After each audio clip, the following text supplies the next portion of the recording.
നമുക്ക് ഈ ഭാഗത്തേക്കാണ് ഇതിൻ്റെ ഫ്രീക്വൻസി അനുഭവിക്കാൻ പറ്റുന്നത്. എൻ്റെ കയ്യിലുള്ളത് ടിബറ്റൻ ബോൾ എന്ന പേരിലൊരു സൗണ്ട് ഹീലിംഗ് ഇൻസ്ട്രുമെൻ്റ് ആണ്. നേപ്പാളിൽ നിന്നുണ്ടോ നമ്മളിത് കളക്ട് ചെയ്യുന്നത്. അതിൻ്റെ സ്റ്റിക്കാണത്.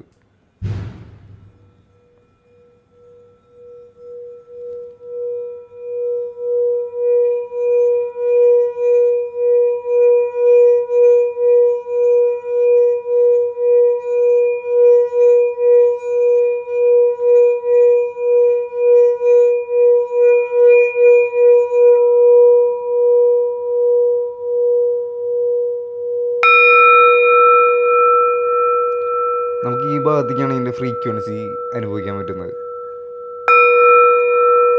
7 ചക്രാസിൽ ഹയർ ചക്രയിനായിട്ടാണ് ഇതിൻ്റെ ഫ്രീക്വൻസി കണക്റ്റ് ആവുന്നത്. ഇപ്പം അമ്പലത്തിൽ കേൾക്കുന്ന മണിനാദം, ശംഖുനാദം, അതേപോലെ ഈ ടിബറ്റൻ ബോളിൽ നിന്ന് വരുന്ന ഈ ഫ്രീക്വൻസിയൊക്കെ നമ്മൾ ഈ ഭാഗത്താണ് സ്വാധീനിക്കുന്നത്. Thank you.